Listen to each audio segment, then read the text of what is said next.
escuchando es básicamente poder acostumbrarse a hacer revisiones de este tipo, ¿ya?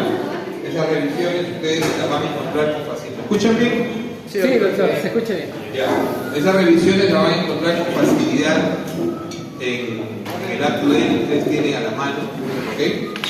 Y en otras sistemas de revisiones son todos parecidos, ¿ya? Lo importante es que sea la especialidad que hagan, salvo que ustedes se dediquen a gestión de salud o se dediquen a un área administrativa. Aún en las áreas administrativas, la antibiótico-terapia tiene un peso importante, porque el médico siempre, lo mínimo que me van a preguntar siempre es qué tomo cuando tengo fiebre, qué tomo cuando tengo un dolor de garganta, una diarrea, que es tan frecuente en nuestro país. Y definitivamente tienen que tener la más mínima, por lo menos una idea, ¿no? Una muy buena idea de cómo utilizar antibiótico-terapia, y eso es justamente lo que yo pretendo que por lo menos tengan en cuenta. No pretendo que todo el mundo use el Sanford, que ya se lo pasé, no pretendo que todo el mundo lo use porque no todos van a ser clínicos. Aún los clínicos, yo le digo, en Revaliati éramos 4 o 5 los que caminábamos con un Sanford en el bolsillo. Porque quizás la mayoría se acostumbraba a preguntar, ¿no? O simplemente ya tenían conocimiento de 2 o 3 antibióticos que eran los que usualmente más usaban en su especialidad. Ahora, se dice que un médico clínico, en realidad nosotros hacemos muchas distinciones, en otros países no hacen tantas distinciones. Clínico quirúrgico es igual, o sea, un médico que se dedica a la atención de pacientes debería manejar 20 medicamentos en forma perfecta, o sea, y es fácil, o sea, 20 no son muchos, o sea, eso es lo que más o menos se calcula, ¿no? 20 medicamentos que deben conocer cuál es su principio activo, cuál es su mecanismo de acción, sus reacciones adversas más importantes y sobre todo sus indicaciones aprobadas y no aprobadas. Como ven ustedes, un medicamento tiene indicaciones aprobadas por la FDA, por la EMA, que son importantes que las sepan, ¿ok?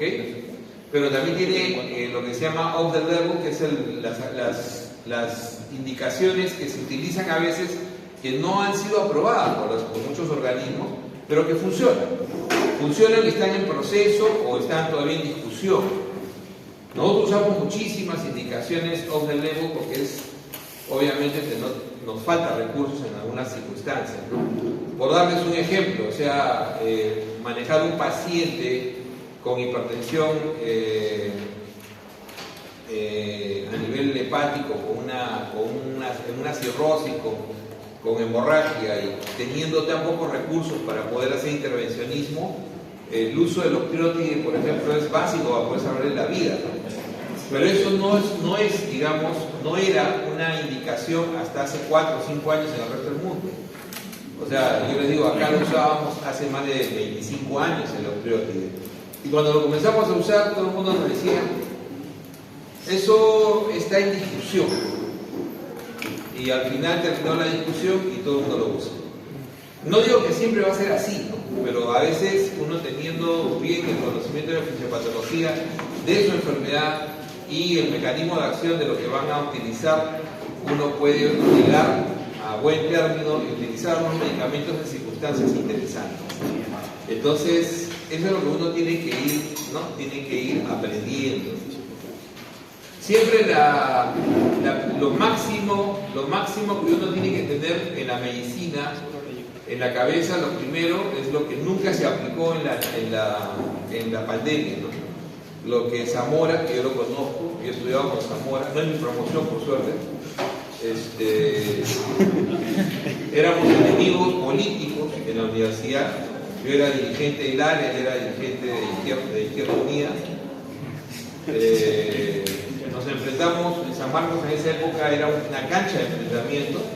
Ahora, no es que a mí me gustara la política, que sí me gusta, sino que yo cuando entré a San Marcos me di cuenta que la única manera de terminar la carrera era enfrentando a la gente de izquierda.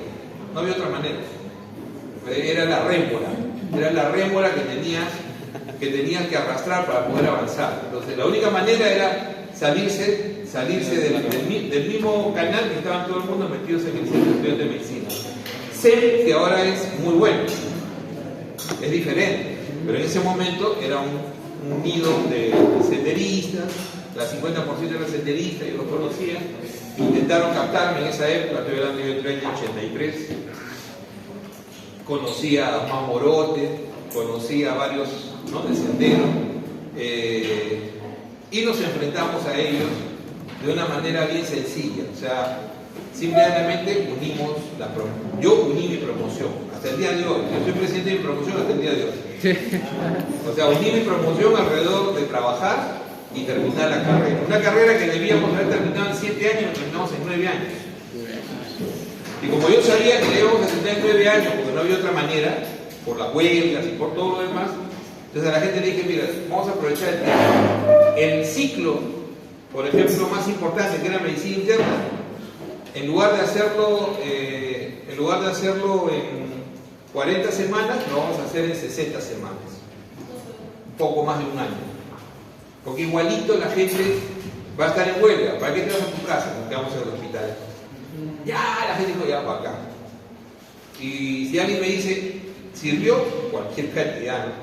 Hoy en día yo tengo compañeros de promoción que son directores de institutos, jefes fuera del país de institutos, o sea, gente que la medicina le caló más fuerte de lo que debía, ¿no? Entonces, para dar un ejemplo nomás, el director del INCOR, que creo que es el mejor instituto de este país, el doctor Fran Bricha, en mi promoción, come en mi casa, bebe en mi casa. ¿Por qué? Porque simplemente todos ellos entendieron que la única manera que ustedes pueden salir adelante, aún siendo una universidad particular, es que ustedes hagan círculo de estudio. Hasta el día de hoy es así. La medicina solamente se puede aprender en grupo. El que quiere aprender individual puede, pero siempre va a tener desventajas. ¿Ok? Entonces siempre traten de unirse en grupo, formar sus círculos de estudio y definitivamente, yo les digo, ¿no?, regreso a donde iba. ¿Qué fue lo primero que nos olvidamos en la pandemia? Primum non nocere, ¿no es cierto? Primero, no hacer daño. Eso fue lo primero que nos olvidamos en la pandemia. Primero, no hacer daño. Y en la pandemia, yo les digo, fue una cosa crítica porque olvidamos. Yo he sido experto en antibióticos por años, o sea, he estado metido en comités, he viajado por el país varias veces por ese motivo, y por ese motivo trabajé también en privado, me fue bien. Pero el asunto es que en ese momento lo que conocíamos más del tema se nos dejó de lado. O sea, le dijimos, no hay que usar la citromicina, metieron la citromicina al esquema. No hay que usar ivermectina, metieron ivermectina al sistema. Entonces, ese es un grave problema porque el temor hizo que la gente olvidara las cosas básicas. Yo tenía amigos neumólogos, los conozco a casi todos, he trabajado con la Sociedad de Neumología, y no hay uno que no haya usado antibióticos en forma masiva. ¿Qué cosa hemos visto después de 4 años de pandemia? Que la mayor mortalidad en el mundo, no solamente está en el Perú, sino que la mayor mortalidad en qué grupo está, en el grupo que recibió antibióticos precozmente. O sea, el grupo que más murió, la gente que más murió en el COVID en el Perú fue la gente que recibió antibióticos precozmente. Esos estudios nadie los publica.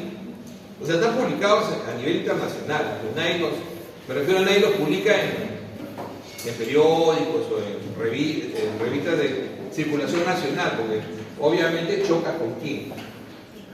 Chocas con la mayoría de los médicos que siguen trabajando y que siguen utilizando antibióticos de forma indiscriminada. Yo me acuerdo que siendo experto en antibióticos, los residentes me decían, doctor, usted es el que menos antibióticos usa de los asistentes.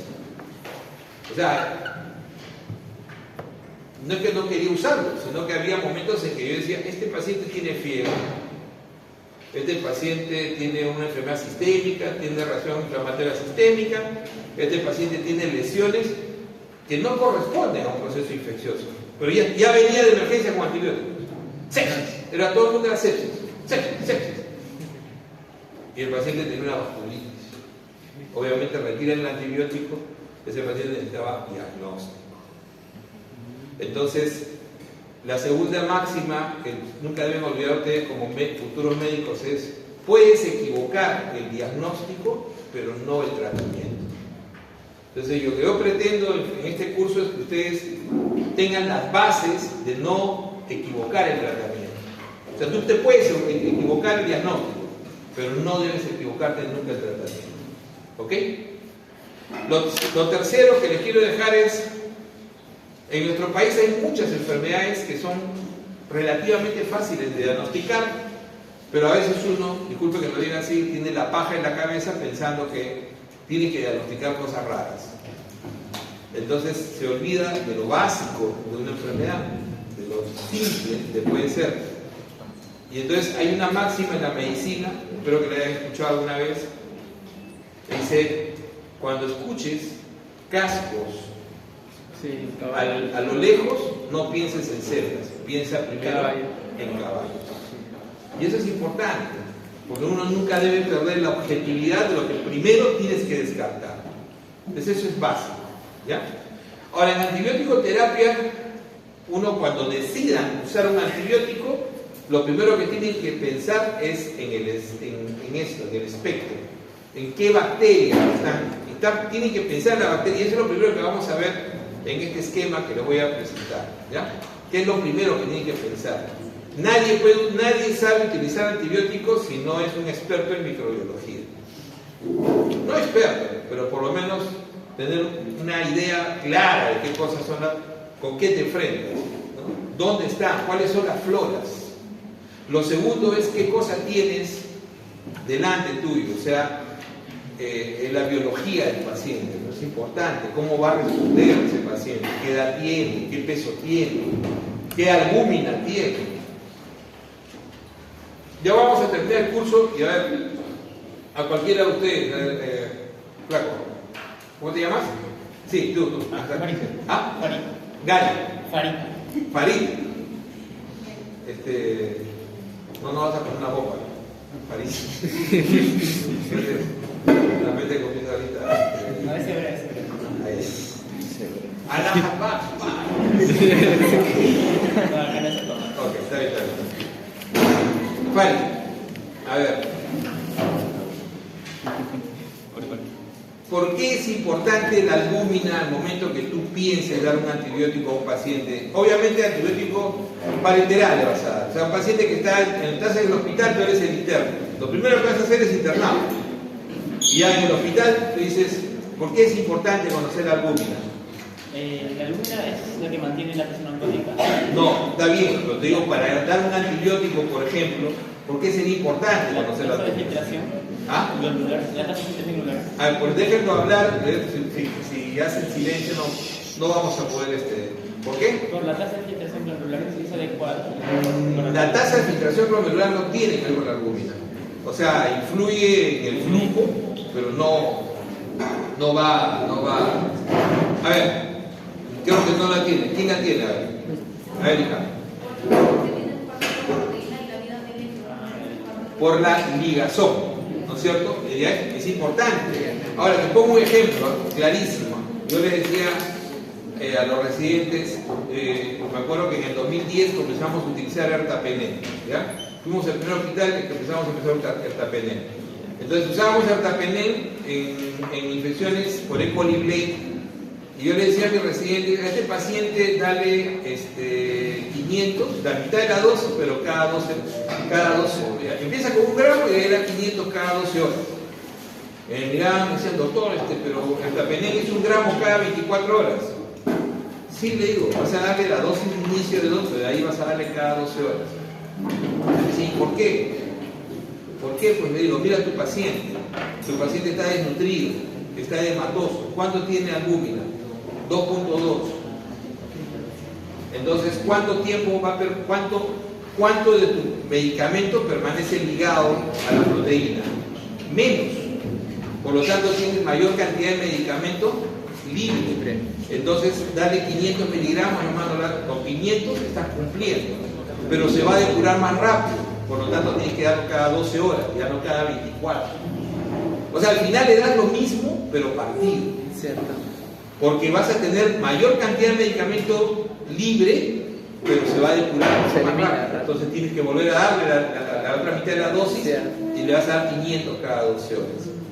Entonces ahí varios residentes meses después me decían: Doc, hemos empezado a usar así y ahora sí funciona. ¿Se dan cuenta? Porque al principio decían: no funciona muy bien, el ertapenem se llama Invans, ¿no? El más feliz era el visitador de médico, obviamente. Porque cuando empezó a meter a los 2 o 3 meses, la gente comenzó a decir: bueno, no va tan bien, el paciente al final se nos ha muerto, o tuvimos que cambiarlo a meropenem. ¿Cuál era la idea de usar ertapenem? Lo vamos a ver hoy día. La idea de usar ertapenem es que ertapenem es un carbapenémico que no coge no fermentadores, que son la pseudomonas. Y al no coger la pseudomonas, evitas la presión de resistencia cruzada. Y el gran problema en los hospitales es generar presión de resistencia cruzada. Entonces, al no generar presión de resistencia cruzada, podías tratar E. coli B resistente, ¿no?, de Beta-lactamasa espectro extendido, y cuando tuvieras pseudomonas no ibas a tener mayor resistencia a la que normalmente tenías. Entonces era una buena estrategia, pero al principio estuvimos a punto de fracasar. Entonces, con un colega que hacíamos unidad de farmacología clínica, nos dimos cuenta y dijimos: oye, ¿pero qué estamos haciendo? Casi todos comenzamos a revisar lo que se habían utilizado, hasta ese momento 20 pacientes, y todos tenían albúmina baja. Todos tenían albúmina baja. Vale, mira, doctor, ¿es un país de nutridos? No, los pacientes crónicamente enfermos y los pacientes sépticos, el paciente séptico cae su albúmina en 1 gramo. Cae la albúmina en 1 gramo. ¿Cuánto es la albúmina normal? Mínimo. 4 o 5 aproximadamente. Normal mínimo es 3.5. 3.5. O sea, ya lo tenías en 2.5 por ser séptico. ¿Y qué te dice? ¿Qué decía la farmacocinética de este medicamento? Que por debajo de 2.8 había que ajustar la dosis. Y no hacíamos caso a lo que ya estaba escrito. Eso es farmacología. O sea, a lo que les quiero dar un ejemplo, la farmacología a veces del medicamento que ustedes van a utilizar tienen que leerla en letra chiquita, por lo menos una vez, y ahí la van a aprender. Entonces, el que tiene experiencia en un medicamento les va a decir: no lo vas a dar así, lo vas a dar de esta manera, como el ejemplo que les estaba dando antes. ¿Ya? Bueno, ya veo que está la mayoría. Sí. Vamos a hacer un repaso de antibióticos. Voy a estar sentado porque necesito la tablet y no he podido ahora instalar como la última vez, y voy a grabarlo en Mac, porque creo que ustedes no tienen cómo grabarlo ahí, ¿no? Están grabando ahí, pero igual lo tengo en Camtasia, Sí. y lo voy a grabar en mi máquina y ya les paso cuando pueda. No me falta. Le podemos seguir con el PPT en la mano. Hoy, ¿quién tiene la lista? Yo no sé. Le podemos seguir mientras él habla con el PPT. Muévelo. Hacia adelante, muévelo. Bueno, vamos entonces. Súbelo. Vamos entonces ya a dar inicio. Creo que me quieres donar otra hoja. Tengo acá la clase, Ahí está. tengo acá para grabar.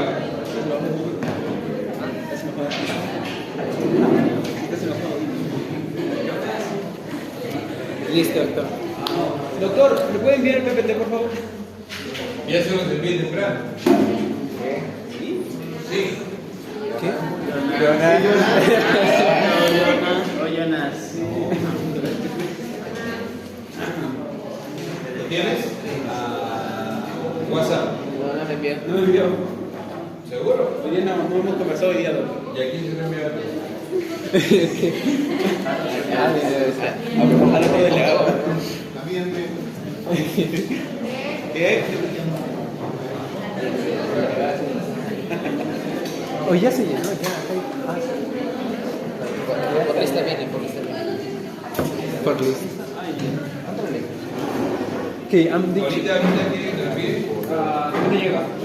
No, lo que pasa es que estoy Ahorita te lo envía o después de la clase.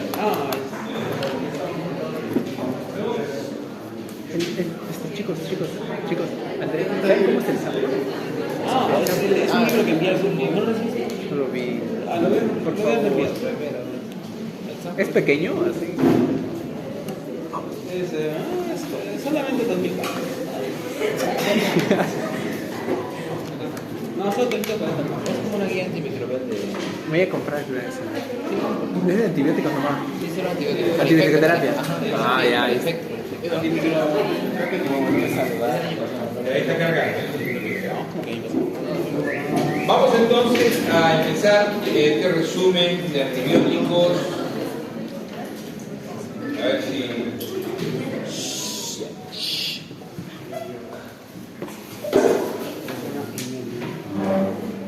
Para que se copie. Escena en medio del celular. Ahí. Ya.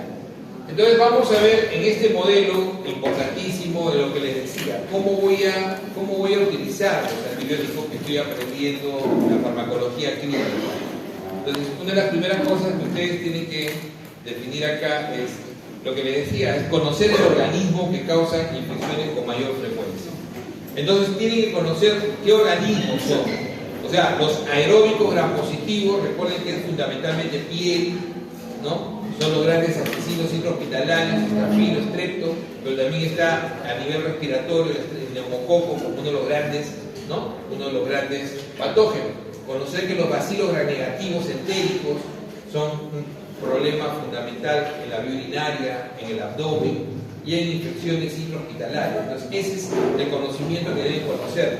¿Y cuáles son las circunstancias en las cuales estas bacterias van a poder acceder a diferentes medios?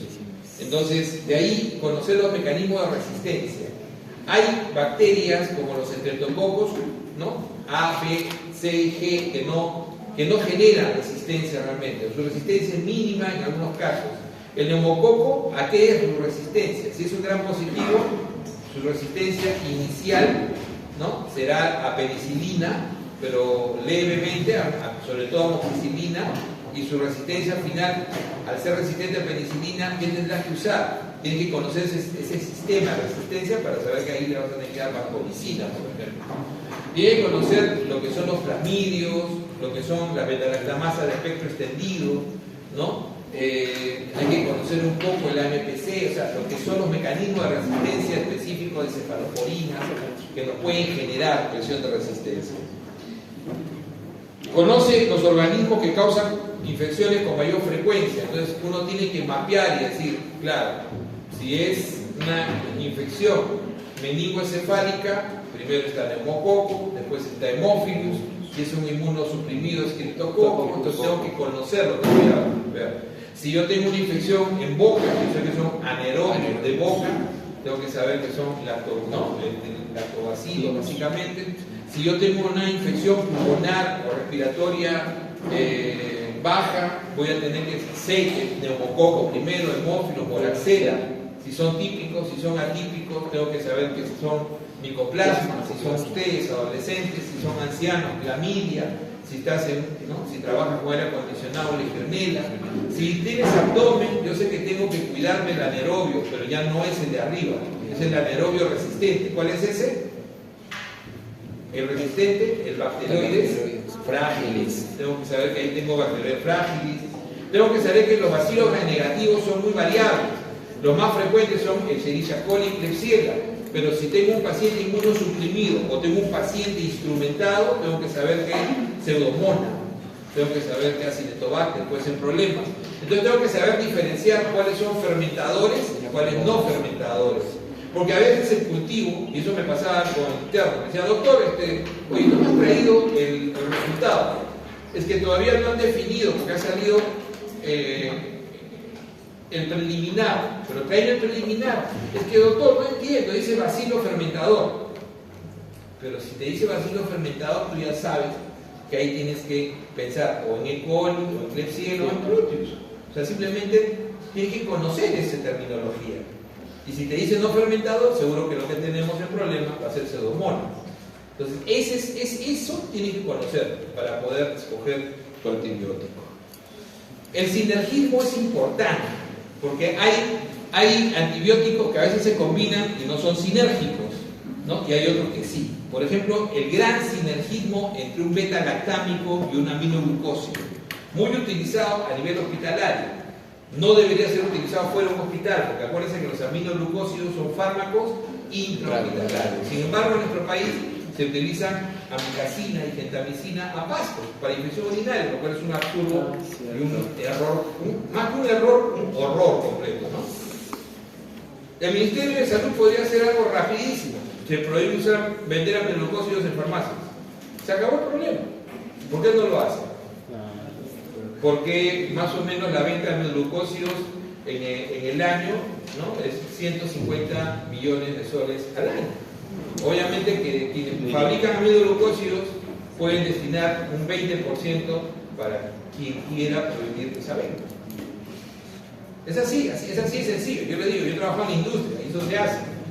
Entonces, por eso que uno a veces dice, hay medicamentos que no hay y hay medicamentos que se venden de una manera increíble. Tú vas a cualquier parte del mundo y no vas a encontrar un solo aminoglucósido en una farmacia. Todos son hospitalarios. Pero el sinergismo de betalactámenos y aminoglucósidos son muy buenos a nivel hospitalario. Y ahí lo van a tener que utilizar sobre todo ¿con quién? Con pseudomonas. Sobre todo con pseudomonas. Muy bueno. Hay sinergismos, apunten eso, hay sinergismos que generan que un antibiótico bacteriostático, ¿los bacteriostáticos son buenos o malos? Son buenos. Son buenos. Pero no lo puedes usar en inmunosuprimidos. Ese es lo malo. O sea, si yo tengo un bacteriostático como un macrolio o una tetraciclina, o sea, está bien, pero cuando tengas un inmunosuprimido tienes que saber que te va a fallar. Porque el inmunosuprimido, o sea, acuérdense que lo máximo, y eso quizás no se los he dicho antes, que puede hacer un antibiótico frente a la infección es 50% del trabajo, el tope. No hay más, no puede hacer más. El otro 50% lo tiene que hacer el organismo. La mayor parte de las veces el antibiótico te hace el 30, el 40% que es necesario. Muchas veces el antibiótico lo que te da es la oportunidad que tu sistema inmune destruya la bacteria. Pero te da la oportunidad. Porque todos los antibióticos al inicio, ¿qué son? Bacteriostáticos. Recuerden el zinc. Concentración inhibitoria mínima. Cuando encuentras la concentración inhibitoria mínima, significa que lo estás paralizando. Es como que ustedes ahorita vinieran y los paralizan. Sí. Los paralizan, entonces viene un mitin y lo comienza a matar sin ningún problema, ¿cierto? No tiene todo el tiempo el mundo, ¿sí o no? Tiene todo el tiempo, un terrorista viene Farid y dispara. Porque todos están quietos, no pueden hacer nada. Pero hay antibióticos que no solamente van a paralizarlos, sino cuando llega a su concentración, ¿qué? A su bactericida mínima, van a poder eliminar casi el 100% de las células. Entonces, todos se mueren, sin que Farid tenga que hacer nada. ¿Se dan cuenta? Entonces, eso es básicamente el concepto. O sea, no hay antibióticos malos, sino mal escogidos. Doctor, no me fue bien con acitro. ¿A quién le diste? Ah, mi abuela que es diabética. Disculpa. Tu abuela es diabética, además de ser adulta mayor y de tener diabetes que te inmunosuprime, no le vas a dar acitromicina, no te pasa. Es un muy buen medicamento, mal escogido. Esa es la idea. Entonces, a lo que iba es lo siguiente: sinergismos que convierten medicamentos bacteriostáticos en bactericidas. El trimetropin sulfametoxazol. Entonces, claro, ya ha sido rebautizado como cotrimoxazol, pero son dos moléculas. Por eso es que cuando uno escribe el trimetropin sulfametoxazol, uno escribe, ¿no?, de esta manera. El forte es 800, 160. Tiene 800 de sulfametoxazol y tiene 160 miligramos de trimetropin. ¿Cómo se calcula, doctor? Con el trimetropin. Con el trimetropin. Si es un niño, 10 miligramos por kilo de peso. ¿Te das cuenta? Entonces, así se calcula en los niños pequeños. Entonces, tú vas a tener el forte, que es 800, 160. Vas a tener el simple, que es 400. ¿Cuál sería la proporción? 480. Vas a tener el pediátrico, ¿no es cierto? Que si es 200, será... ¿Cuánto será? 80. No, 40. Y 100 es el de más pequeño, niño más pequeño, 100 con 20. Existen todas esas presentaciones. O sea, esa combinación convirtió este medicamento en bactericida. Separados son bacteriostáticos. Ya no los encuentro probablemente separados. Entonces alguien me dirá, pero cotrimoxazol es un medicamento para diarrea, para cosas. No, cotrimoxazol es clave, por ejemplo, dentro del hospital para manejar en VIH.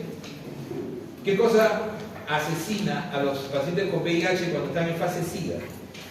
¿Cuál es la infección de pulmón que deben haber escuchado una vez que mataba? El neumocistis girovesi. Y el neumocistis girovesi solamente responde bien a cotrimoxazol endovenoso. ¿Se dan cuenta? Entonces es importantísimo.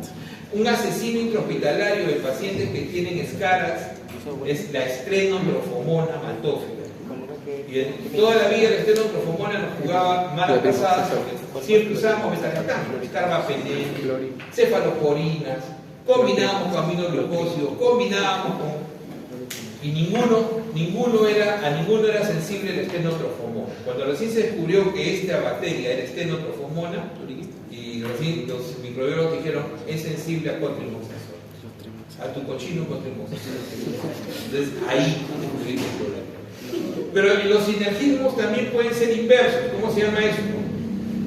Antagonistas. Entonces, por ejemplo, muchos usan ceftriaxona para neumonía y lo combinan con doxiciclina. Doxiciclina es un excelente medicamento que te cura atípicos, pero no son sinérgicos, son algo antagónicos. Entonces no es una buena combinación. Por eso que la combinación ideal, cuando tú quieres combinar metalactámico para cubrir atípico, le tienes que dar macrólido. Que es mejor combinación. No le puedes dar tetra con metalactámico no va bien. Dos metalactámicos juntos no siempre van bien. También hay que tener en cuenta eso. Alguna gente a veces combina dos metalactámicos, no siempre van bien. Alergias. Hay alergias y hay reacciones. O sea, por ejemplo, la vancomicina es un medicamento que cuando se da sin diluir bien y en forma rápida genera, ¿cómo se llama? Síndrome de Omer-Roth. Okay. ¿Es una alergia? ¿Qué cosa es? Una reacción. Una reacción de hipersensibilidad tampoco. Es una reacción no alérgica, se llama una reacción histamínica. Es una reacción histamínica donde simplemente el mastocito ha sido exacerbado y ha liberado y produce esa reacción. ¿Contraindica su uso? No. Pero en muchos sitios se agarran y dicen, está con alergia, cámbiale el antibiótico. No puedes cambiar.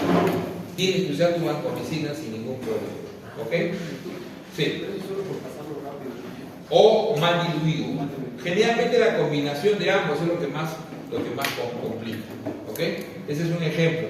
Pero hay alergias que sí son reales. Por ejemplo, hay alergias clásicas como el angioedema, que se puede asociar a betalactámicos.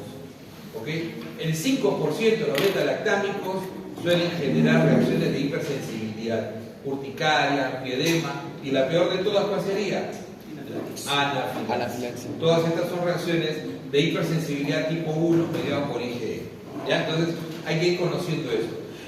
Las peores reacciones adversas a medicamentos están en las tipo 4 o no. Sí, ¿no es cierto? La Stevens-Johnson y la necrolisis epidémico-tóxica, ¿no es cierto? Que pueden generar la muerte del paciente. Una reacción de Stevens-Johnson puede generar una gran mortalidad, y cuando compromete más del 30% del cuerpo, la reacción de Stevens-Johnson se llama necrolisis epidémico-tóxica y la mortalidad es casi 100%. Entonces, cuando uno ve este tipo de pacientes, es para ponerse a llorar, ¿no? Es tristísimo, porque es un paciente que le había de repente al principio chuntado con el tratamiento, entonces decía, le está yendo bien, y de pronto ¡boom! comienza a aparecer, ¿no? Comienza a aparecer unas ampollas gigantes, la piel se esfacela y comienza a caerse la piel y a necrosarse por debajo. Entonces, hay medicamentos, estas son las reacciones, acuérdense que estas reacciones B, que le llamamos, mediadas autoinmunes, tienen de característica, ¿cómo le llamamos? Le llamamos idiosincrática, porque tú no sabes quién lo va a presentar.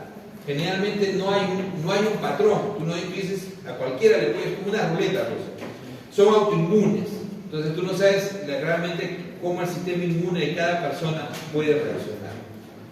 En este caso, hay algunos medicamentos que tienen mayor relación, a pesar de que es idiosincrático, hay medicamentos que sí se relacionan un poquito más que los demás, y yo lo he visto, o sea, me ha pasado más de 10 veces por lo menos, con cotrimoxazol, pero con endovenoso. Entonces el cotrimoxazol es un medicamento muy útil, como ustedes han visto, porque incluso el cotrimoxazol lo podemos utilizar contra hongos. Lo utilizamos contra hongos. La última vez, antes de que yo me retire del hospital, tuvimos un niño, ¿no? Con una ¿cómo se llama? Con una infección, un niño pucalpino con una parasitaria severa, ¿no? Con un parásito, se me dio el nombre ahorita, ¿cómo se llama? El que parece rueda de barco. No me voy a acordar el nombre. ¿Recuerdan? Que cuando lo ves, tú ves como que parece rueda de barco la forma de este parásito. Es un parásito. Ahorita me voy a acordar. La cosa es que el tratamiento tenía varias opciones, y el infectólogo con el cual lo íbamos a tratar, lo discutimos porque habíamos descubierto nosotros el cuadro, habíamos diagnosticado, ¿cómo se llama? Paracoxidomicosis. Paracoxidomicosis, sí, brasileño. Entonces, este paracoxidio es jodidísimo porque te complica, te produce muchas linfadenopatías, compromiso de tubo digestivo, y este niño tenía 1.2 de albúmina, llegó en la sarca, le hicimos nutrición parenteral, comenzamos a subirlo y nos dimos cuenta, descubrimos y este infectólogo nos dijo que iba bien con cotrimoxazol. Como él tenía la experiencia del instituto, del Cayetano de Humboldt, le hice caso, le dije ya, démosle cotrimoxazol. Y comenzó a mejorar. ¿Cuánto tiempo viene la hipersensibilidad tipo 4? Generalmente a la semana, 2 semanas. Ya el chico está comiendo mejor, estaba todo bien, y de pronto un día comienza con la reacción en piel, los abones, ni siquiera abones, sino las vesículas inmensas, las ampollas, las bulas, desprendimiento de la piel, y nos hizo una necrolisis periódico-tóxica y se murió. Fue tan dramático, como le digo a este muchacho, que tuvimos como 2 meses casi para poder salvarlo. Y como le digo, es así, no escogimos mal realmente, pero sucede. ¿Y cuáles son los que más producen, se asocian un poco más a Steven Johnson, justo de los antibióticos, el cotrimoxazol, el alopurinol? Yo por eso a veces la gente le digo, no estén dando alopurinol por gusto. El ácido úrico no se trata. El ácido úrico alto se trata cuando tienes artritis o cuando tienes cálculo. Si no tiene ninguno de los dos, no se trata. Pero la gente, dale alopurinol, ¿por qué? Porque tiene ácido úrico alto. ¿Y qué le va a pasar? Si no tiene artritis, la artritis es la gota. Si no tiene artritis, y si no tiene cálculo, ¿para qué? ¿Para qué importa nada? Pero todo el mundo aprende mal, ¿no? Dale. Hasta que no ven que su paciente haya hecho un efecto de ese tipo. Lo malo es que ni siquiera lo ven, porque generalmente son pacientes graves y llegan al hospital y nadie más lo ve.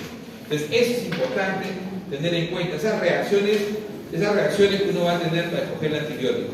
La función renal y hepática, vamos a ver un cuadro. Entonces, si ustedes me dicen, doctor, mi abuela tiene una infección urinaria con fiebre, entonces tiene que ser pielonefritis, y me han dicho que le ponga aminoglucósido, gentamicina, porque dice que le va a poner más rápido. Es cierto, la potencia de la gentamicina es muy alta, va a borrar rápido tu E. coli, pero también le va a borrar rápido la función renal. Las dos cosas. ¿Ok? Ah, ya, claro. Usa ceftriaxona que no se depura por vía renal, no se necesitas ajuste. Entonces, eso es importante. Si tú tienes un adulto mayor, tú toma en cuenta que cómo se pierde la función renal a partir de los 40 años. 1 mililitro por año. Entonces, si tu abuela tiene 70 años, ya perdió ¿cuánto? Solamente por su edad está en 70 de duración. En 70 de duración. Pero si tu abuela es diabética, de repente está en 50. Si es hipertensa, de repente está en 40. ¿Te das cuenta? Y encima le vas a meter un nefrotóxico. Absurdo, no tiene sentido. ¿Por qué le vas a meter un nefrotóxico? Oye, mi tío que todos los fines de semana santifica las fiestas, obviamente ese hígado será bueno. No, pues, entonces no vas a escoger un antibiótico cuyo todo el proceso sea hepático. Tratarás de evitar el antibiótico cuyo proceso es netamente hepático. Doctor, tengo que darle un antianaeróbico, evita la clindamicina, porque su proceso es netamente hepático. Si no, vas a tener exceso de clindamicina. ¿Y qué te va a producir? Una diarrea por antibióticos. La clindamicina, su gran problema, ahora lo vamos a ver, es diarrea por antibióticos. Te puede producir una colitis pseudomembranosa y eso también te puede matar. Y ahí vamos a ver. ¿Se dan cuenta? Entonces, tienes que conocer la función hepática y renal de tu paciente. Eso es importante. Entonces, para ello ustedes ya deben tener en su celular, me imagino, el MDRD. Tienen que bajar el MDRD o MS, que es el calculador de depuración. Sí. Y entonces, de esa manera ustedes agarran. Claro, la fórmula de Krokov-Gaur, que alguna vez hemos hablado, es una fórmula antigua que se la van a preguntar en los exámenes. ¿Por qué? Porque es una fórmula que tú la puedes hallar. ¿Por qué no puedes hallar con la cabeza un MDRD? Porque es logaritmo. Entonces, eso sí vas a necesitar tu calculador. ¿No? Entonces, eso es importante. Entonces, alguna vez, creo que les mostré en el Sanford, ¿no?, las tablas de cómo se ajustaba la dosis renal, ¿no? Más o menos de 10 cuando estás en diálisis, ¿no?, entre 10 y 40, entre 10 y 50, 50 70. Entonces, cada medicamento tiene una tabla y es importante. En antibióticos, obviamente que la mejor tabla está en el Sanford. Entonces vas a tener que acudir al Sanford cuando tengas problemas. Pero pacientes con problemas renales por debajo de 50 de depuración, preocúpate. ¿Ok? Conoce el patrón de susceptibilidad. Ese es el problema. O sea, le pongo un ejemplo conmigo. Yo voy a poner un ejemplo conmigo, para no fastidiar a Farid. Le pongo un ejemplo conmigo. Yo terminé mi curso de fármaco el año 87. Acababa de dar mi último examen y obviamente después del examen pues, no regresé a mi casa después de 2 días. Porque fui allí, pero celebra mejor.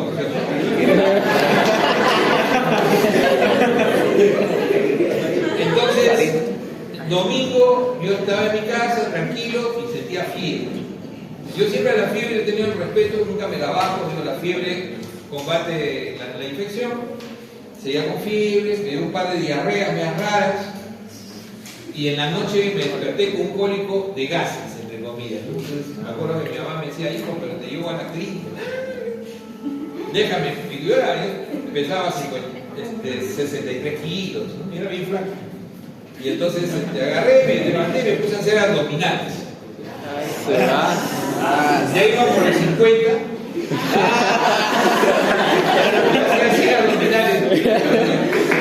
Ya iba por el 50 y en ese momento me pasó el dolor. Pero tonto, no me di cuenta que me pasó el dolor sin haber botado los gases. Sí, pero me pasó el dolor. Después de dormir me desperté con una fiebre tremenda. Y tenía una tolerabilidad que al final mi mamá me dio mal, no quería comer, no tenía hambre, qué raro, yo soy buen diente, ahora sí se nota. Mi mamá me decía, voy a llamar a mi tío, el hermano mayor de mi viejo fue médico, vino apendicitis. Apendicitis. ¿Por qué me pasó el dolor? Porque perforemos. Cuando perforas te pasa el cólico. Cuando perforas te pasa el cólico. El cólico es cuando estás luchando el intestino por botar el coprolito. Pero si tú perforas, todo se va para al abdomen, haces tu peritonitis y te pasa el dolor. Y después empieza la sepsis, ¿no? Entonces yo entré a sala con peritonitis. Y entonces estaba séptico, después de me desperté de sala y yo a la enfermera llorando y le dije, pucha, ya me mataron. y estaba llorando porque el televisor, no me van a creer los hinchas de Alianza, me operaron el día que encontraron el Fokker, fue el año 87. Justo acabaron de encontrar el avión, yo me despierto y había encontrado el avión, era un lunes que se había verificado que efectivamente estaban todos muertos. Y entonces la mujer lloraba y yo decía, me han volado. Yo le bromeaba al cirujano, le digo, doctor, agarre bien ¿cómo se llama? Su escalpelo, no vaya a ser que me huele los muchachos, ¿no? Y yo asustado le digo, ¿qué? No pasó nada. Entonces, martes, fiebre. Seguía con fiebre. Entonces yo agarro y comienzo a mirar mi historia y digo, ampicilina, gentamicina. Ampigenta, era lo clásico de esa época.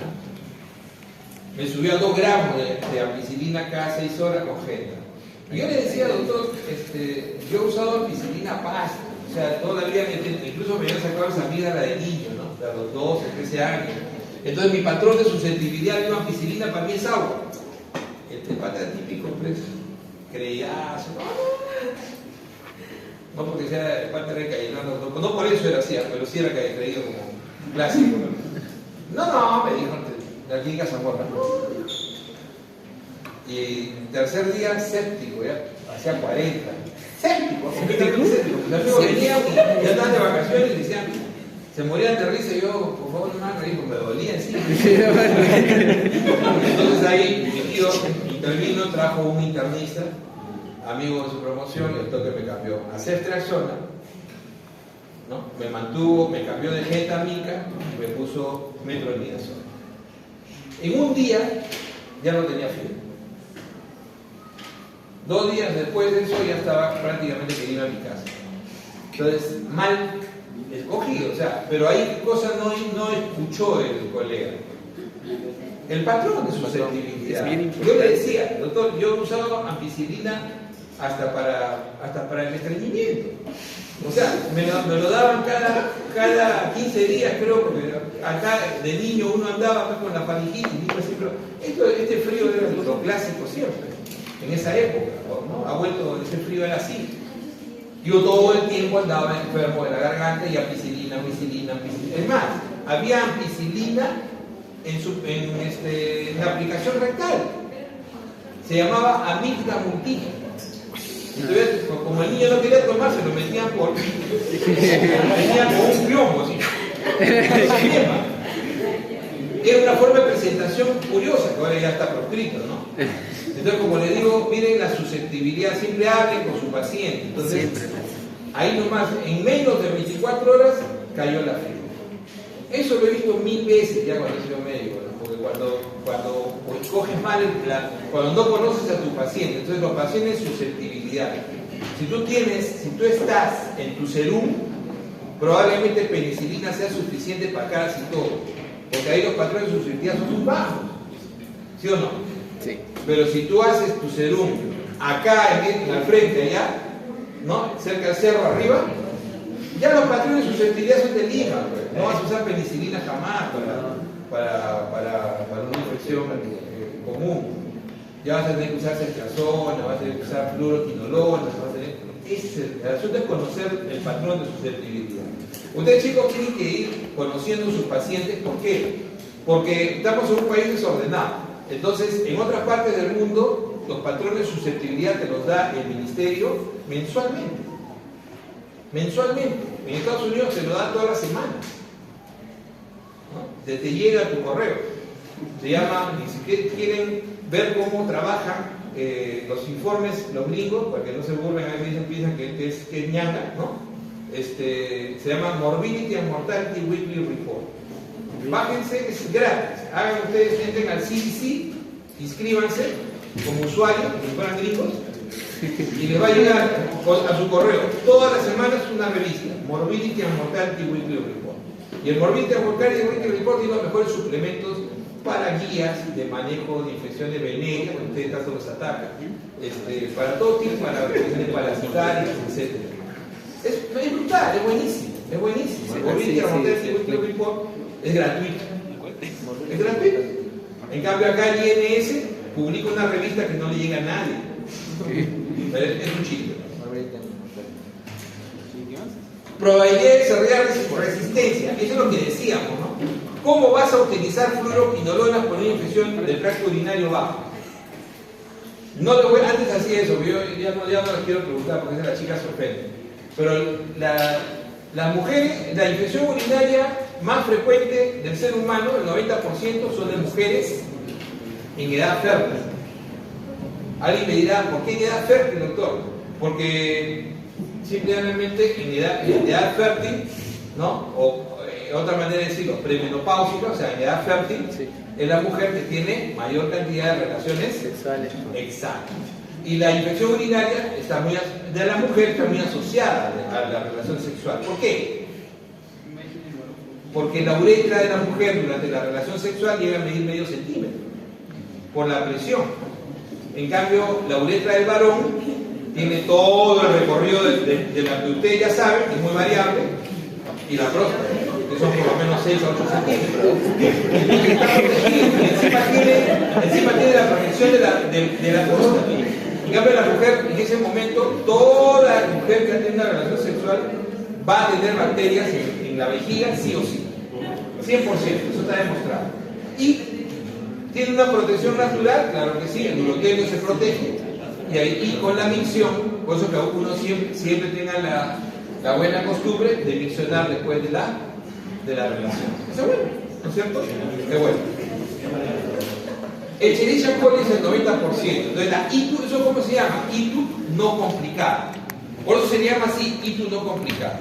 El gran problema de la resistencia de Escherichia coli es países como el Perú, donde se ha abusado de la fluoroquinolona para esa infección. Para esa infección no se debe usar fluoroquinolona. Pero les aseguro que la mayoría de las que han tenido, no les voy a preguntar quiénes han tenido, pero ya estoy viendo las caritas. La mayoría de los que han tenido, les aseguro que han usado, les han dado cipro. Les aseguro que les han dado cipro. ¿Sí o no? Les han dado cipro. Incluso hay un cipro que viene combinado con fenazopiridina, que es el analgésico urinario, ¿no? Viene combinado todavía. O sea, se vende a pastos. Vayan ustedes, cipro lo regalan en la farmacia. Y si no han usado gentamicina intramuscular, eso jamás se debe utilizar. ¿Cuál es la indicación? Nitrofurantoína o fosfomicina, o en el peor de los casos, cotrimazole. Entonces, ¿por qué? Porque nitrofurantoína no es un antibiótico. No es un antibiótico. Es un quimioterápico. Doctor, ¿cuál es la diferencia? A ver, aquellos que me hacen muecas cada vez que hablo. ¿Cuál es la diferencia? A ver, hija, acá. ¿Cuál es la diferencia entre un antibiótico y un quimioterápico?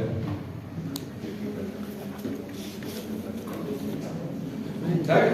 ¿Cuál es tu nombre? Almendra. Ya. ¿Cuál crees que sea? Antibiótico y quimioterápico. ¿Tú podrías usar un antibiótico en un cáncer? O sea, un antimicrobiano, dicho mejor todavía, un antimicrobiano, ¿podrías usarlo en un cáncer? No antibiótico, antimicrobiano. No, porque el antimicrobiano, sí, su mecanismo está en función de qué célula. Procariota. ¿Y tú tienes células procariotas? ¿O eucariotas? Eucariotas, por supuesto. Entonces, un antimicrobiano no va a funcionar en tu célula. Por lo tanto, no va a haber efecto. El quimioterápico tiene efecto tanto en el procariota como en el eucariota. De nitrofurantoína sí te va a afectar, sí te puede afectar tus células. Sin embargo, la nitrofurantoína no es muy tóxico, pero sí puede producir algunos efectos adversos importantes, y ahí la importancia de conocer. La nitrofurantoína hay que tener cuidado de no usarlo, por ejemplo, en gestación en el tercer trimestre. Pero es el medicamento de elección hoy en día. Es el medicamento de elección para infección urinaria. ¿Y por qué? Porque al ser quimioterápico ejerce muy poca resistencia, casi la resistencia es nula en todo el mundo. Entonces es una buena estrategia para no ejercer resistencia. Cuando usábamos demasiado fluoroquinolona o betalactámico en infección urinaria, ahí donde se ejerció la mayor resistencia. Los BLE, escuchen eso, los BLE salen de las infecciones urinarias, del manejo inadecuado de infecciones urinarias. La resistencia a fluoroquinolona sale del manejo de ese manejo inadecuado de infecciones urinarias. Entonces, una estrategia de salud pública es enseñarles a ustedes desde como dicen desde ahorita, desde bebés médicos, no usen betalactámicos ni fluoroquinolonas en infecciones urinarias no complicadas. ¿Cuál es la infección urinaria no complicada? La infección baja. ¿Y por qué se llama infección baja? Porque solamente afecta vejiga y uretra, ¿no? Cistitis, uretritis o cisturetritis, pero nada más. Doctor, ¿y cómo lo diferencio? Bien fácil. Si tienes fiebre, eso ya no es bajo. Es alto. Así es. Es alto. Si tienes escalofrío, menos. Si tienes dolor abdominal, tampoco. Y obviamente, si en tu examen de orina ya te sale cilindros leucocitarios, peor todavía. Pero la triada clásica de la pielonefritis, para que se acuerden siempre, es fiebre, escalofrío, 1. Náusea, vómitos, 2. Dolor abdominal, generalmente en flanco o en ángulo costorrenal. Entonces ahí tienes tú la triada clásica y dices, no, eso es una pielonefritis. ¿Cuántas mujeres han hecho pielonefritis después de haber hecho primero cistitis? ¿Asciende o no asciende? Claro que sí. Hasta un 15 a 20% pueden hacerlo. No es tan frecuente, ¿eh? En algunas series 10-12%. Pero si ya tienes fiebre, ya vas a tener que utilizar, ahí sí la fluoroquinolona sí es más útil. Entonces, sí, dígame. ¿Aumentaría el porcentaje si se trata de un antibiótico que hizo resistencia a esa bacteria de infecciones bajas? Claro, el porcentaje de que... Sí, porque le estás dando, si tú le das un antibiótico inadecuado, entonces la bacteria tiene más tiempo para ascender. Sí, claro que sí. Sí. Se les llama ya que tengan varones. En el varón siempre es complicado, porque un varón no debería tener infección urinaria. O sea, generalmente cuando un varón hace infección urinaria o es asociado a infección de transmisión sexual o prostatitis. Es diferente. En cambio, cuando la mujer hace pielonefritis ascendente, todavía se llama pielonefritis no complicada, pero es pielonefritis ya. ¿Cuándo será una pielonefritis complicada? Cuando tiene diabetes, cuando ella es mayor, ya es posmenopáusica, cuando tiene una enfermedad concomitante, enfermedad renal crónica, usa corticoides, es inmunosuprimida, cuando tiene cálculos, entonces ya se complica ya, ahí sí se complica, ¿no? Eso lo vamos a ver algún día. Efectos adversos potenciales, algo hemos hablado, ya hemos mencionado, supongo podemos decir datos específicos, toxicidad y efectos secundarios esperados. Por ejemplo, yo me acuerdo que un medicamento, no sé si a alguno de ustedes les habrá pasado, pero yo desde muy pequeño sabía que iba a ser médico, ¿no? No sé por qué, pero desde muy pequeño siempre estaba pendiente, quizás porque mi tío era médico, yo estaba pendiente de lo que hablaba, leía lo que dejaba, y me acuerdo que escuché cuando tendría 6, 7 años menos, por ahí, el uso de tetraciclina se volvió una moda, porque salió las tetraciclinas a fines de los 60, empezando los 70 se volvió una moda. Entonces, la tetraciclina era la panacea. Entonces, salió las tetraciclinas, oxitetraciclina. Y entonces todos los médicos daban la famosa terramicina, pero en cápsulas, entonces un terramicina. Y recuerdo que a mi hermana, un fulano le dio terramicina, pues mi hermana si tenía ya 5 años, 6 años, tendría 4, ¿no? Y me acuerdo clarito cómo se le pintaron los dientes. que mi mamá se mataba cambiando de pasta y la abuela, la tía le decía que bicarbonato, un día casi le mete ácido, ¿no?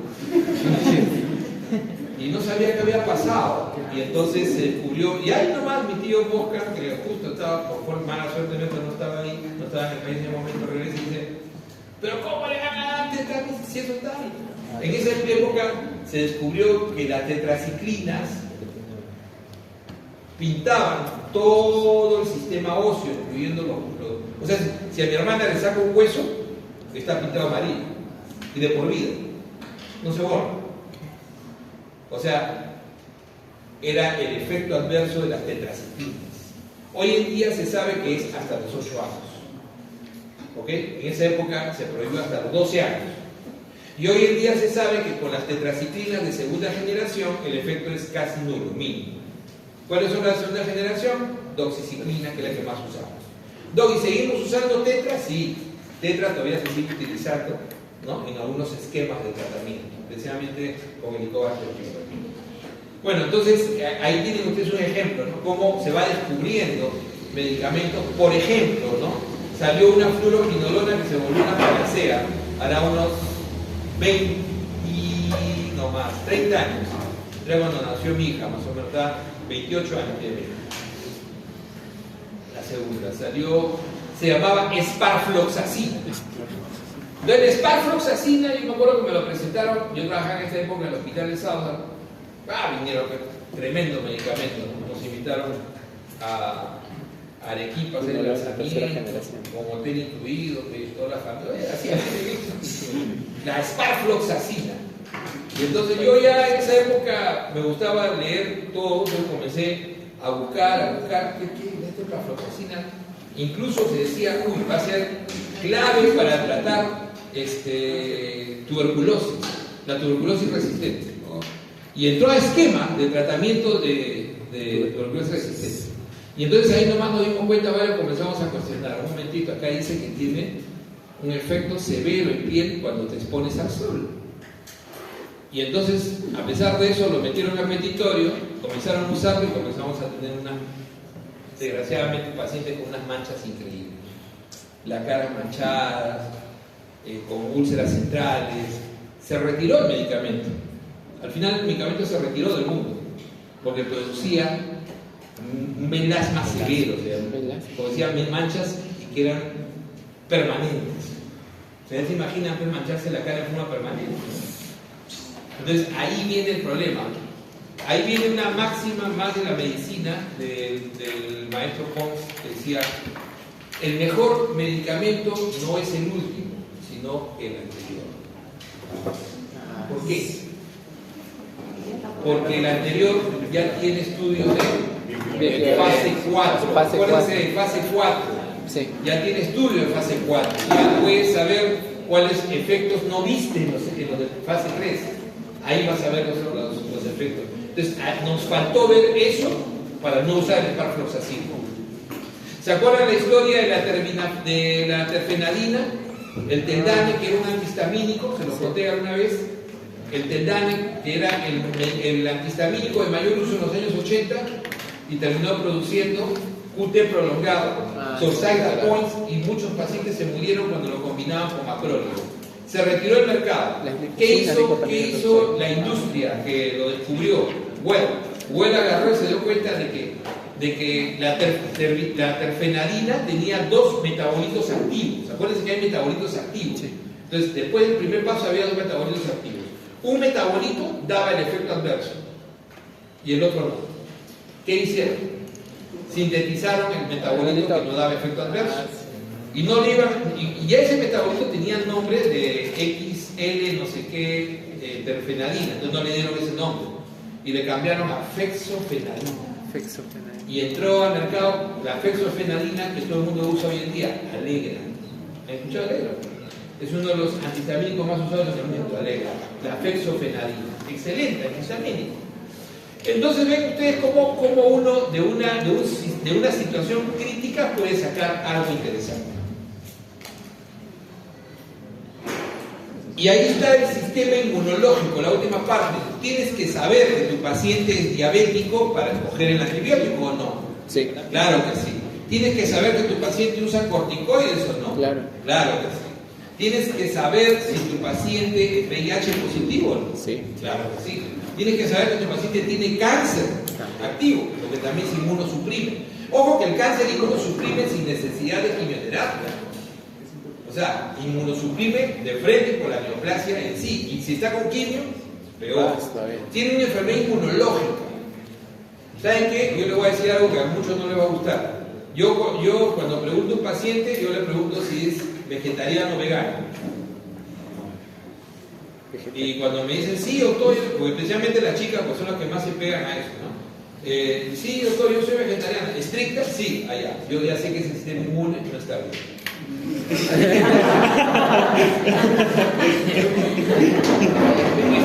Está escrito, y también lo he visto en experiencia, pero está escrito también, pero a nadie le conviene publicarlo, ¿sí? Porque va contra una industria de decenas de miles de millones de dólares, la industria vegetariana, la industria vegana, es fuertísima.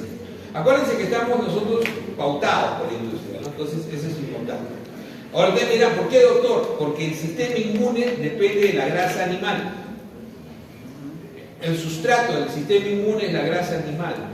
Entonces, difícilmente la puedes reemplazar en el mundo vegetal. ¿Ya? Entonces, eso es importante.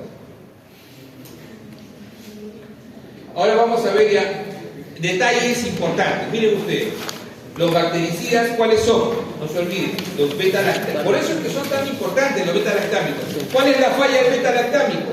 Que no son buenos por vía oral. Son un montón, pero la mayoría son parenterales. Y cuando los das por vía oral, sus biodisponibilidades son bajas. ¿Cuál es el mejor beta-lactámico por vía oral? Amoxicilina. Es el mejor beta-lactámico por vía oral. Su biodisponibilidad es 100%. Por eso que la amoxicilina combinada con ácido clavulánico es clave en el manejo. Los glicopéptidos, o sea la vancomicina, las polimixinas, que muchos años se usaron como antibióticos tópicos. Es importante los antibióticos tópicos. Casi la mayoría habrá usado una de esas cremitas que dicen Triderm, Qualiderm, ¿no? Que tienen antibiótico, tienen polimixina B. Pero existe un antibiótico que les contaba que se dejó de usar muchos años, que se llamaba colestina. La colestina es fundamental para los hoy en día súper resistentes bacilos gram negativos. Aminoglucósidos que no me gustan porque los usan ambulatoriamente, pero sí es bueno usarlos en los hospitales. Y las quinolonas, ojo que mejor es llamarlos fluoroquinolonas siempre, ¿ya? Porque existe la quinolona tal cual, existe quinolona sin flúor, que ya no se usa, ácido narilícico, pero las fluoroquinolonas son las que usamos hoy en día. Miren los bacteriostáticos, macrólidos, clindamicina, que es una lincomicina, cloranfenicol, tetraciclinas y las sulfas. Pero no todas las sulfas, ¿no es cierto? ¿Qué sulfa no es bacteriostático? La combinación de trimetropín. Ahora, tengan en cuenta que el antibiótico concentración dependiente, ¿qué significa eso? Este es el antibiótico cuyo mayor poder su mayor efecto lo tiene en el pico. Acuérdense de la curva, ¿no? Hacen la curva en el pico. Este necesita picos para poder ejercer su mejor acción. Por lo tanto, este medicamento es mejor darlo pautadamente, o sea, cada 12, mantener su pauta, cada 12, cada 8, pico que mata en el pico, mayor concentración. Y cuando es tiempo dependiente, lo puedes dar en infusión continua. Es mejor cuando lo das en infusión continua. Entonces, eso te ayuda. No sé por qué mantengo siempre este cuadro, pero ya. Aquellos que no son renales es lo que tienen que aprender. Sobre todo los que no son renales. ¿Por qué? Porque los que no son renales, ojo, ay, verdad, ya lo tenía listo para mandar. Sorry, voy a mandártelo ahorita. ¿No? Ahorita te mando la. Te juro que pensé que lo había mandado. Yo no, ¿no? Sí. Renal, no renal, mira. La prueba de la eliminación. Ya, ahí fue, ya. Entonces, los que son no renales, los que son preferentemente hepáticos, tiene la ventaja de que no vas a necesitar ajuste de dosis renal. Entonces acuérdate que muchos de tus pacientes en la medicina van a tener daño renal, no solamente por enfermedad renal per se, sino porque son adultos mayores, porque usan medicamentos en forma crónica, porque tienen generalmente otros medicamentos de uso concomitante, ¿no? ¿Te das cuenta? Están usando quimioterápicos, la mayoría son nefrotóxicos, están usando diuréticos, la mayoría son nefrotóxicos. Entonces esos pacientes, mientras menos medicamentos de eliminación renal les des, mejor vas a poder manejar los efectos adversos y vas a tener una mejor performance. Por eso es que la ceftriaxona es el antibiótico más importante hoy en día. ¿Por qué? Porque la ceftriaxona se puede eliminar 100% por vía enterohepática, como también se podría eliminar por vía renal, ¿no? Pero tiene gran lipofilidad y eso le permite entrar con mucha facilidad, incluso atravesar las meninges en dosis altas. Tiene las tetraciclinas, que no son, pero sobre todo las tetraciclinas de segunda generación, ¿ah? Sobre todo la doxiciclina es la mejor de todas. O sea, la que realmente no tienes que ajustar es la doxi.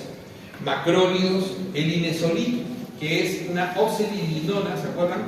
El primer antibiótico sintetizado después de muchos años. Sí, linesolid, que puede reemplazar la vancomicina, pero ¿qué defecto tiene?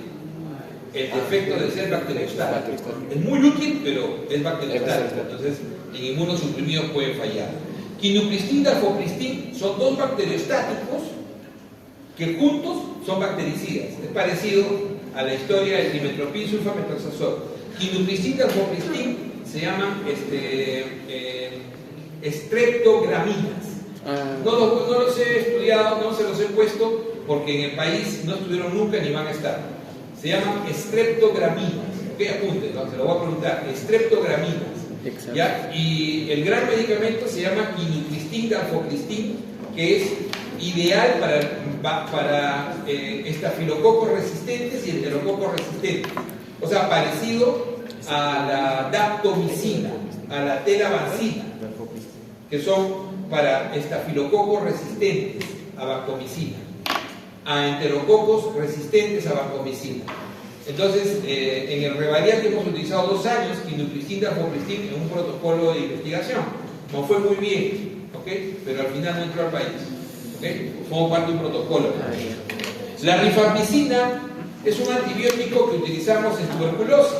Y cuando hablamos de tuberculosis, yo les decía, es el único antituberculoso que se utiliza en otros diagnósticos, ¿cierto? Sí. Prendan la luz si pueden. Entonces, rifampicina es muy útil antiestafilocócico, pero también contra algunas bacterias como Brucella, Pastillera, es importante. Moxifloxacino es la única fluoroquinolona que no requiere ajuste renal. Todas las demás fluoroquinolonas son nefrotóxicas. Levo, ciprofloxacino, norfloxacino son nefrotóxicas, pero moxi no. Ojo que cuando digo nefrotóxicas no quiere decir que no se pueda dar, quiere decir que la tienes que ajustar. Tienes que ajustar a partir de 60 para abajo. Clindamicina es un excelente antianaeróbico, pero también tiene la desventaja que puede producir con mucha facilidad diarrea por antibióticos. Y metronidazol, excelente antibiótico. Miren ustedes, acá los que tienen mayor nefrotoxicidad, la mayoría de penicilinas pueden dar nefrotoxicidad y cefalosporinas. Ojo que vancomicina tiene una alta nefrotoxicidad, al igual que la mayoría de los aminoglucósidos y las fluoroquinolonas, casi todas, excepto moxifloxacino. ¿Ya? Moxifloxacino. En este esquema es clásico, tienen que haberlo visto en algún sitio. Básicamente en este esquema ustedes tienen la mayor parte de los mecanismos de acción. Si yo tengo esta célula procariota, ¿no es cierto? Sí. Entonces yo no tengo, ¿qué cosa no tengo? Una procariota que no tiene mitocondria. ¿Qué más no tiene? No tiene membrana nuclear. Pero tiene ribosoma. Sí, tiene ribosoma y ahí produce las proteínas. Entonces, en la fracción 50S y 30S, recuerden que En la fracción 30S actúan las tetraciclinas, ¿ok? Los aminoglucósidos, todos estos son, y los nitrofuranos como la nitrofuratoína. Estos son los aminoglucósidos, ¿ok? Y las tetraciclinas en el 30S. Con las tetraciclinas es fácil acordarse, ¿no? 30, tetra. Tetra, tetra. Es la pregunta clásica. Y cuando tienes macrólidos, los macrólidos, acitro, macro es más. Entonces no será 30, será 50. Si es macro es más. Entonces tiene que ser entre 30 y 50. ¿Se fue la pregunta? 50, ¿no es cierto? La pregunta regalada. Entonces, si se dan cuenta, la mayoría de los antibióticos que actúan a nivel de las fracciones de los ribosomas en lo que es la formación, ¿no? La transpeptidación, la mayoría generan antibióticos bacteriostáticos. ¿Cuál será bactericida de estos? Los aminoglucósidos. Los aminoglucósidos acá se salen, como dicen, se salen del molde. Actúan en el 30S, pero son bactericidas, potentes bactericidas, ¿ok? Potentes bactericidas. Importante, por ejemplo, la pared celular. En la síntesis de la pared celular nosotros sabemos que están todos los betalactámicos, ¿no es cierto? Penicilinas, cefalosporinas, todos estos son betalactámicos. Pero también está la vancomicina, por ejemplo. También está la vancomicina. A nivel del metabolismo ácido fólico, de los folatos, cotrimoxazol. ¿Y por qué es importante? Porque cuando vas a dar cotrimoxazol por largo tiempo, más de 10 días, tienes que dar suplemento de ácido fólico. Pero si le das ácido fólico, doctor, vas a disminuir, claro, pero lo tienes que dar como folínico. Como folínico. Porque si le doy como ácido fólico, voy en contra del medicamento, ¿cierto? Claro, le estás dando sustrato a la bacteria también. Entonces, si es un quelante el ácido fólico para matar la bacteria, pasados los 10 días, ahí sí le puede afectar al ser humano a veces. Para evitar eso se le da folínico. Entonces, de esa manera, cuando se da tratamientos largos, se le da suplemento folínico. ¿Ok? Miren ustedes las fluoroquinolonas. Acá dice quinolonas en general porque está el ácido nalidícico que no es fluorado, pero la ciprofloxacina, que es de segunda generación, ¿no? Y actúan sobre la DNA girasa, ¿no? Sobre las topoisomerasas de la DNA girasa.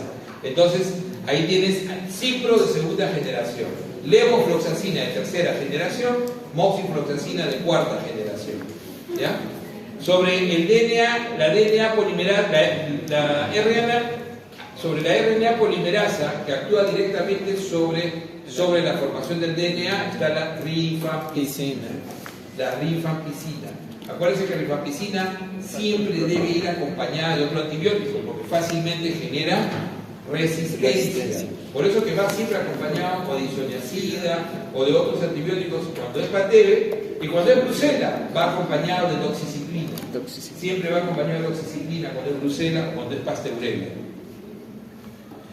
Entonces, vamos a ver primero los antibióticos que actúan sobre pared. Entonces, ustedes tienen acá, miren, ¿no? Los que pueden actuar sobre pared están los beta-lactámicos en el primer nivel, la bacitracina en la membrana, y a este nivel está la fosfomicina. La fosfomicina la vimos la vez pasada, ¿no es cierto? La fosfomicina es un antibiótico que tiene un solo uso: infección del tracto urinario no complicada. Acuérdense que su único uso es infección del tracto urinario no complicada. Doctor, ¿tan importante es eso? Sí, es el 90% de las citrus. ¿Y cuál es el porcentaje de infecciones urinarias de todas las infecciones que tiene el ser humano? El 25%. O sea, no es poco, ¿no? O sea, el 25% de las infecciones que sufre el ser humano en general son infecciones urinarias. Y de ellas el 90% son ictus complicadas. El 50% son respiratorias, ¿no?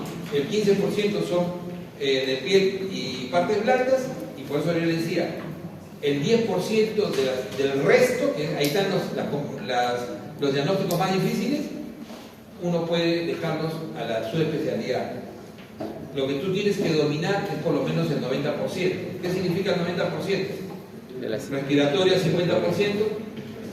urinaria 25%, piel y partes blandas 15% y tienes dominado el 90% de las infecciones, no deberías equivocarte, no deberías tener problemas para atender el cambio hormonal. ¿Ya?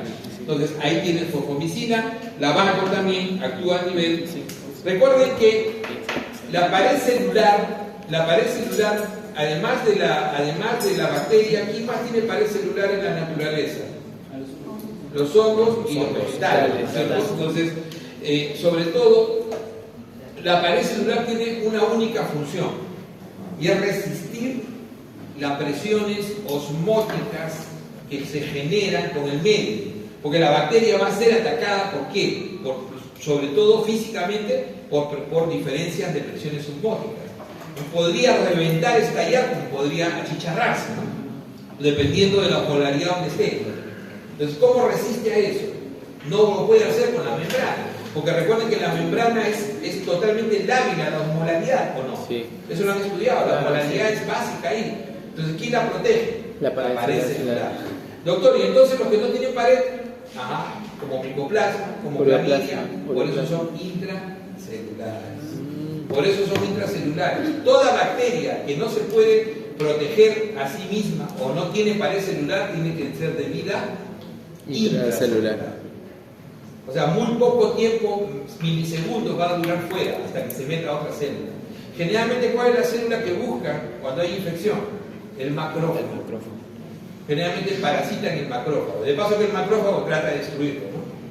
Entonces ahí vienen las cosas. Entonces, cuando tú destruyes la pared o desorganizas la pared celular, ¿quién va a matar a la célula?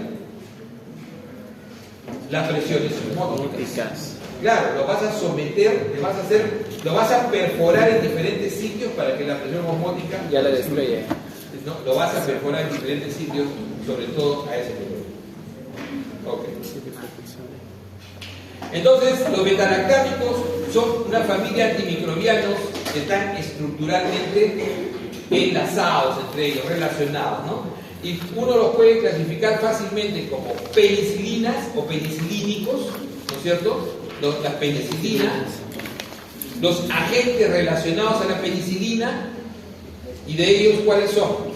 Cefaloporinas, carbapeménicos y monobactámicos. Entonces, los penicilínicos, tú puedes tener penicilínicos, la penicilina como tal, puedes tener las aminopenicilinas o las semisintéticas, puedes tener las antiestafilocócicas, puedes tener las de amplio espectro y las combinadas con inhibidores de beta-lactamasa. Entonces, tú me dices, doctor, ¿cómo lo divido esto? Fácil.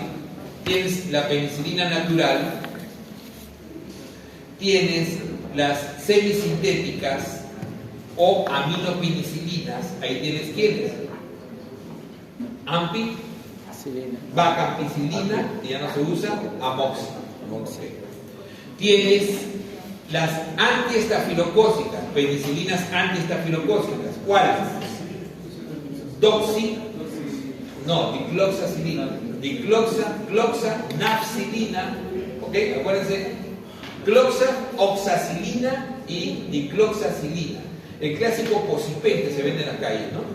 De ahí tienes las penicilinas de amplio espectro. En las de amplio espectro tienes la piperacilina, la carbenicilina, las ureido y las carbenicilinas. Entonces, esas son todas las penicilinas. Algunas de ellas, por ejemplo, las amino y las de amplio espectro, hoy en día tienen una subfamilia, que son ellas combinadas con inhibidores de beta-lactamasas. Por ejemplo, amoxiclavulánico, ampicilina sulbactam, piperacilina tazobactam y carcilina clavulana, para darles un ejemplo. ¿Ya? Y de ahí tienen los agentes relacionados a la penicilina, cefaloporinas, ya sabemos que son 5 familias, ¿no es cierto? Sí. Tenemos los carbapeménicos y tenemos los monobactámicos de las células. El mecanismo de acción es fundamentalmente unirse a la PBP para ser transportada y bloquear la formación de enlaces cruzados del péptido glucano. Ese es el mecanismo básico. Pero tiene, además de eso, va a generar una morfogénesis alterada, que es fundamental, ¿no? Fundamental para su división celular, y las paredes debilitadas van a provocar ¿qué cosa? Lo que se decía, lisis por fuerzas osmóticas, ¿no es cierto? Al final. ¿Recuerden a este señor? No, este señor era un gran científico. Algunos miserables dicen, no, que lo descubrió de casualidad. No, no fue casualidad. ¿Cómo se llama el señor?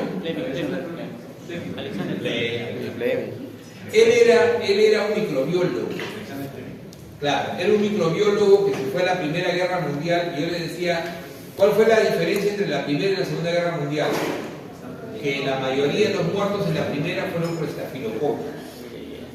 Y en la segunda ahí sí ya fueron por balas, y los hornos de Hitler, ¿no? Pero en la Primera Guerra Mundial la falta de antibióticos generó una mortalidad impresionante. Entonces Fleming se dio que obviamente como microbiólogo no era un buen soldado, ejercía como un paramédico y se dio cuenta de que los pacientes se morían infectados y que se dedicó a tomar muestras y comenzó a generar cultivos.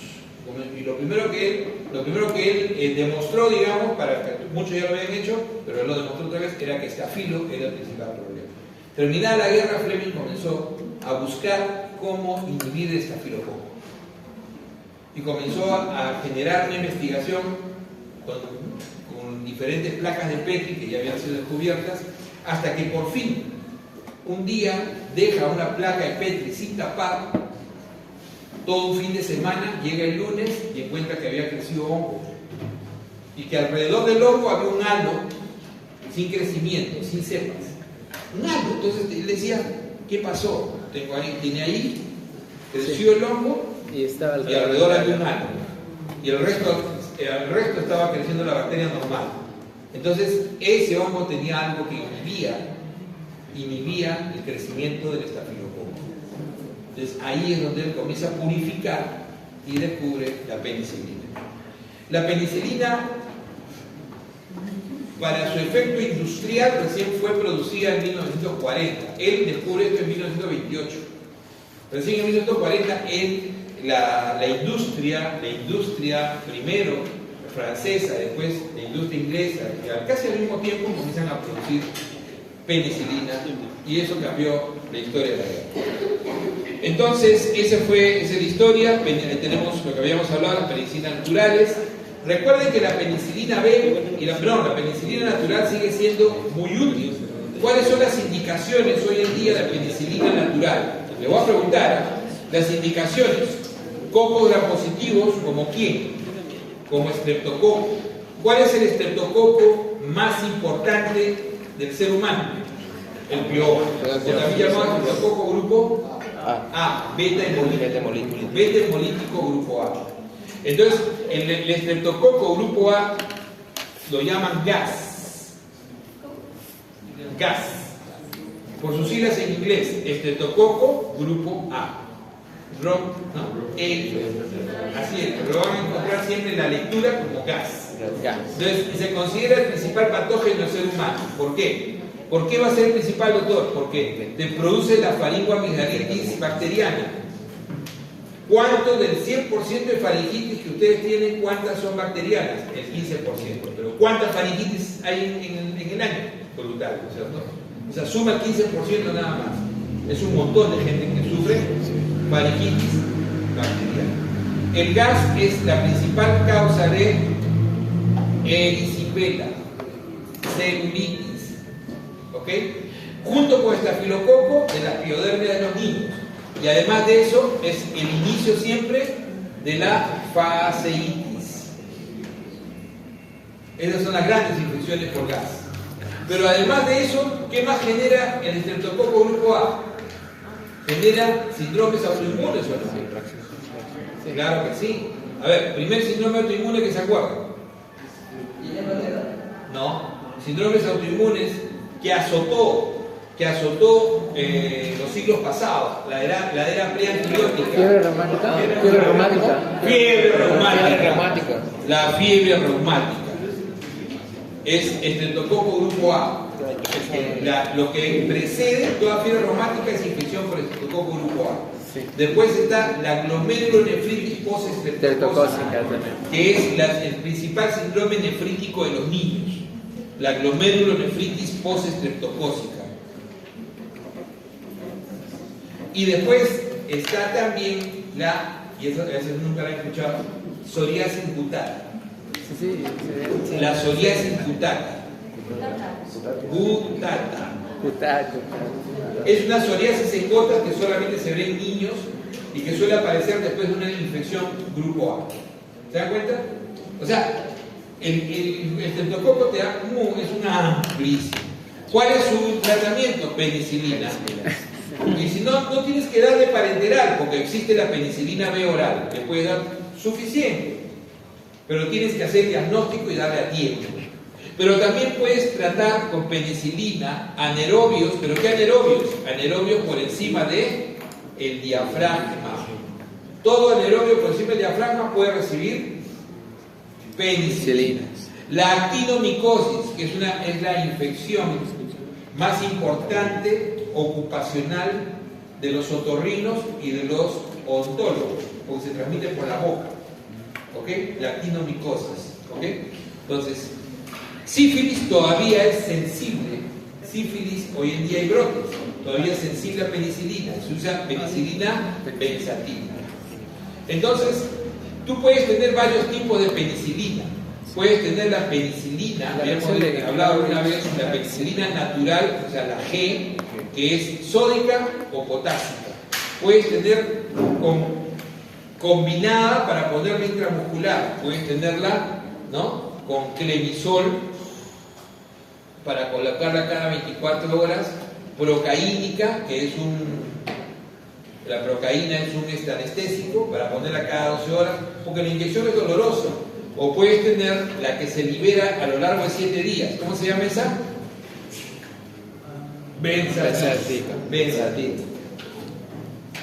Cuando tú le pones a un paciente con sífilis activa, ¿no?, tú le colocas y le pones, por ejemplo, penicilina, y de pronto comienza a hacer fiebre, escalofríos, cefalea, reacción inflamatoria, comienza a aparecer lesiones en la piel. Esa reacción se llama reacción de Harish-Serhan. ¿Okay? No es una reacción adversa propiamente dicha del medicamento, es el efecto de que al morir las espiroquetas liberan demasiados antígenos y producen una respuesta inflamatoria sistémica intensa. ¿Cuál es el manejo entonces, doctor? No deberías dejar de darle el antibiótico, sino lo que vas a hacer es soporte. Tienes que hidratar, manejar las complicaciones y que pase, porque es simplemente un efecto de matar una gran cantidad de bacterias. ¿Se quita el antibiótico? No se quita.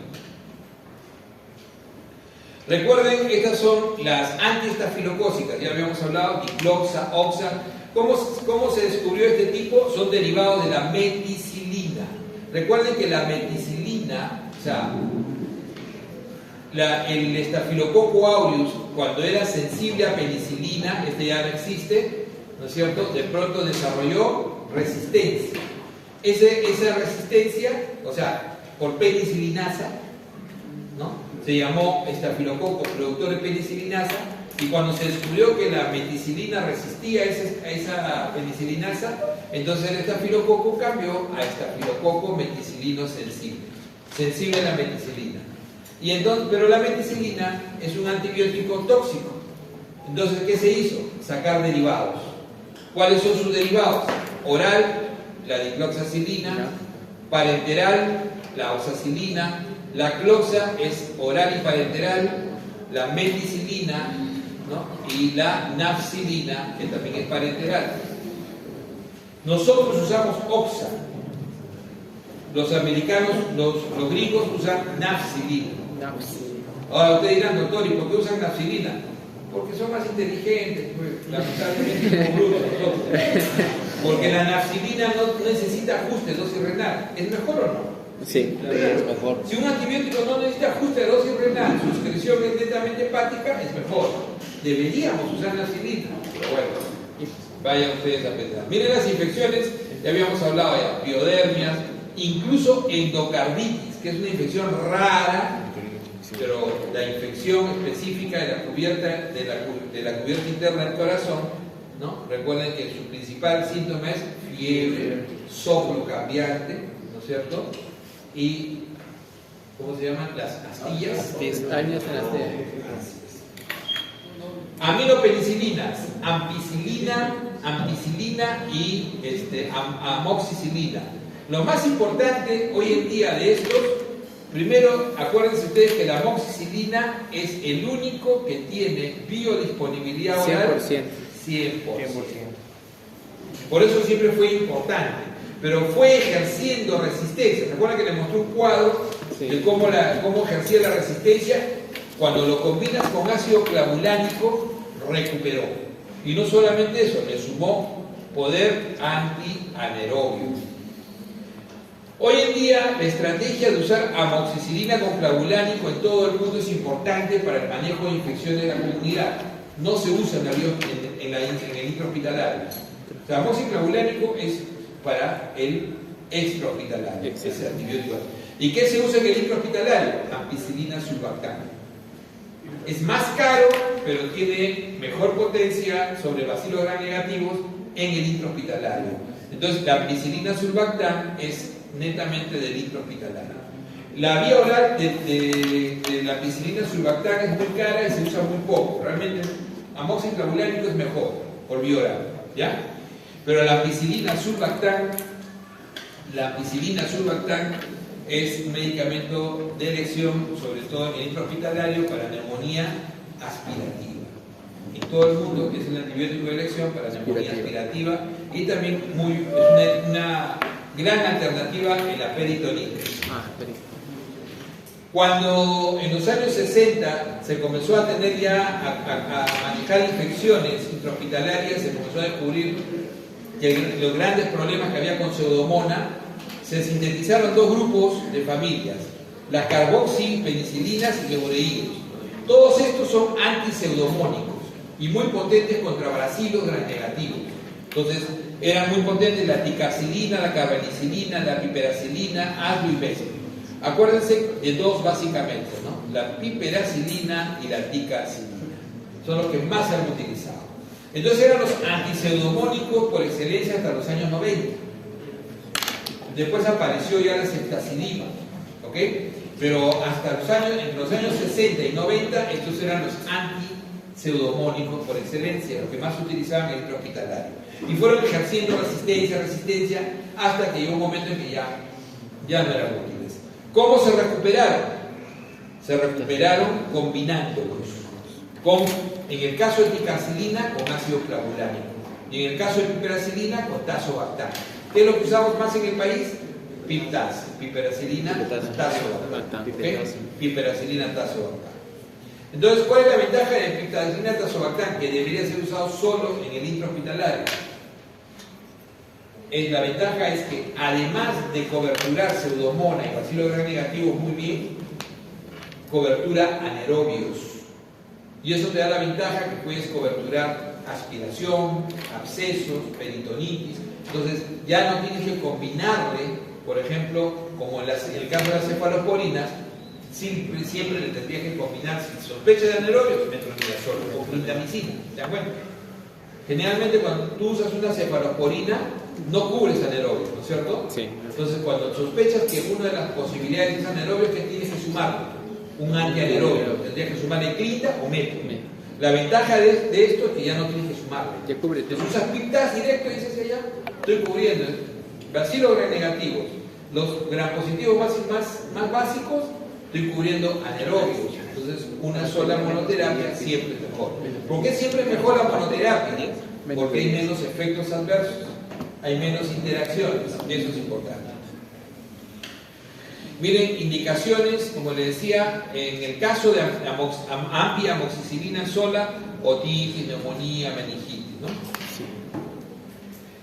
Vamos entonces, ahí tienen ustedes, miren el espectro amoxiclavulánico, antisulbactam, eso es lo que habíamos hablado, ¿no?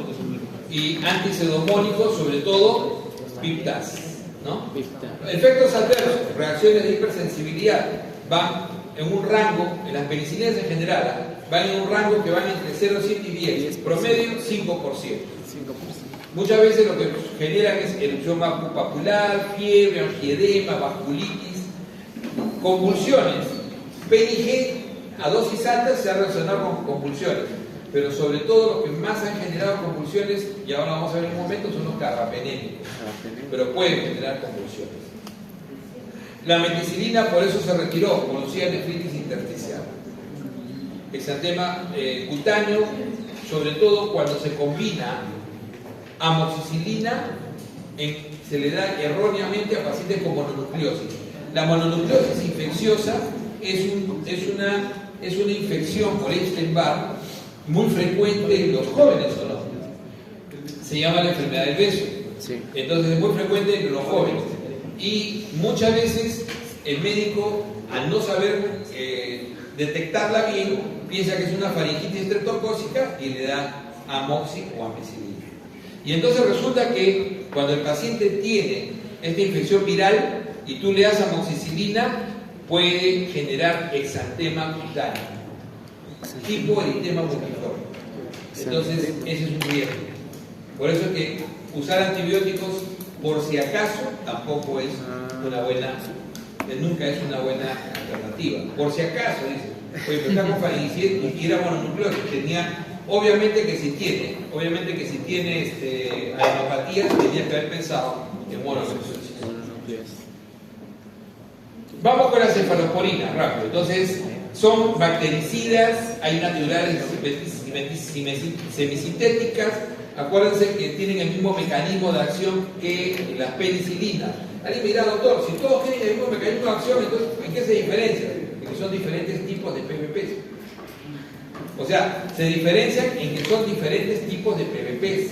Hay PVP1, PVP2, PVP3 y cada una de ellas tiene subtipos de PVPs. Y también la otra diferencia es la potencia de ligación a las PVPs. Entonces no es tan sencillo como decir, todas van a la PVP. Sí, todas van a la PVP. Pero hay diferentes y hay diferentes afinidades. Entonces las cefalosporinas, recuerden, esto de acá en materia siempre pregunta, ¿qué es la reacción cruzada? Entonces es muy común que la gente diga, yo soy alérgico a la penicilina. En el Perú eso es muy frecuente, pero muchas veces no es alérgico, porque la mayoría de ustedes cuando comiencen a ir al hospital y hagan historias y el paciente les diga, doctor, yo soy alérgico a la penicilina, yo les pido que hagan una siguiente pregunta: ¿cuál fue tu reacción alérgica? El 50% le van a decir que se desmayaron. Doctor, me caí, perdí el conocimiento. Entonces eso era una reacción vasovagal. Eso no es alérgico. Entonces ahí inmediatamente ustedes agarran su historia y le borran. Ese no es alérgico. No sean burros, eso no es alérgico. Doctor, ¿y cómo se llama eso? FDH. Falta de huevos. ¿Qué? Nombre técnico, FDH, porque no sé el nombre, FDH. Entonces, hay gente que mira la aguja, yo he tenido pacientes que miran la aguja y se desmayan. Totalmente. FDH cuadrado. Entonces, cuando tienes alergia a la penicilina, siendo betalactámico, ¿cuántos harán alergia cruzada a cefalosporinas? 5% promedio. ¿Ok? 5% promedio. O sea, entre 5 y 10 dicen que es el rango. ¿Ya? Ahora, ustedes me dirán, doctor, usted ha usado kilos de cefalosporinas. ¿Cuántas veces ha visto reacción cruzada? Nunca he visto. Tengo suerte, de repente, pero nunca he visto. Usted diría, hay algo que ustedes tienen que aprender. Cuando ustedes van a dar una terapéutica, siempre piensen, ¿se la daría a mi madre? ¿Se la daría a mi hijo? Bueno, si no tienen hijos, a mi madre. No, solo falta que de repente no la quiere mucho la mamá. ¿A quién más quiere? Entonces se la daría a mi gato. Bueno, el asunto es que a mí me ha pasado. Yo he tenido a mi madre hospitalizada, hizo infección urinaria, yo hago operar una fractura y le llevé su extracción. Ella es realmente alérgica a la penicilina, está comprobado. Y la enfermera me dice, doctor, su mamá es alérgica, ¿cómo le va a poner? Es usted maldito. Le haremos pruebas subcutáneas. No sirve. Me pusieron, no pasó nada. No pasó nada. O sea, yo no digo que la enfermera sea mala persona, lo que pasa es que ella, si pasa algo, después haría la chancla, ¿no? Claro, no es fácil ser enfermera. Entonces, definitivamente tienen que tener en cuenta eso. La reacción cruzada se la pueden jugar, sí, porque 5 a 7%, máximo 10%. ¿Qué pasa si eres alérgico a penicilina y cefalosporina? Eso se llama alérgico a los beta-lactámicos. Y ahí te queda un medicamento que puedes usar todavía que es beta-lactámico. Se llama Astrionam. La colelitiasis y colecistitis y la colestasis que da la ceftriaxona, yo le he visto. En un caso, no sé por qué no lo publicamos, pero teníamos una paciente que vino con un tremendo cólico biliar. Le habíamos dado de alta hace una semana por una neumonía, le habíamos puesto ceftriaxona a dosis altas y seguía bien, había comprado, se había seguido poniendo su ceftriaxona en la casa. Ya tenía como 2 semanas con ceftriaxona. Y le hacen la ecografía y no sé cómo sospechamos, decíamos, un momentito, tú cuando estuviste hospitalizada, pues busca la historia, no sé por qué le hicimos ecografía vesícula libre, y el que le había hecho la ecografía era un tipo confiable, porque a ver, también tiene que ver eso, ¿eh? Cuando ustedes lean un informe ecográfico, habían 2 en el hospital que yo leía, fulano de tal para arrancar, porque el paciente no tiene por qué perjudicarse por un ocioso, ¿no? Entonces, decía, no, esta es una buena ecografía. ¿Cómo apareció en 2 semanas un cálculo? Manejemos dolor, hidratación, no comas nada. Ecografía a las 24 horas, el cálculo que medía 2 centímetros medía medio. Y a las 48 horas desapareció. ¿De qué era el cálculo? De cristales de ceftriaxona. Eso está escrito. Concentra tan bien la ceftriaxona en la vía biliar que puede precipitar en cristales y formar un cálculo. Y entonces ahí pueden producir cálculos por cristales. Es bien interesante, Vamos viendo las cefalosporinas. Primera generación, de quien nunca se deben olvidar. No se olviden de la cefazolina, que es la parenteral, y la cefalexina, que es la vía oral. Existe también el cefadroxilo también existe en el mercado, ojo, también. Existe la cefradina también en el mercado, pero es suficiente con que sepan cuál las dos que son básicas. Segunda generación tienen mayor utilidad contra bacilos gram negativos, especialmente con metalactamasa de espectro extendido, sobre todo sobre hemófilos, ¿ya? O sea, es muy útil en vía respiratoria, sobre todo en otitis,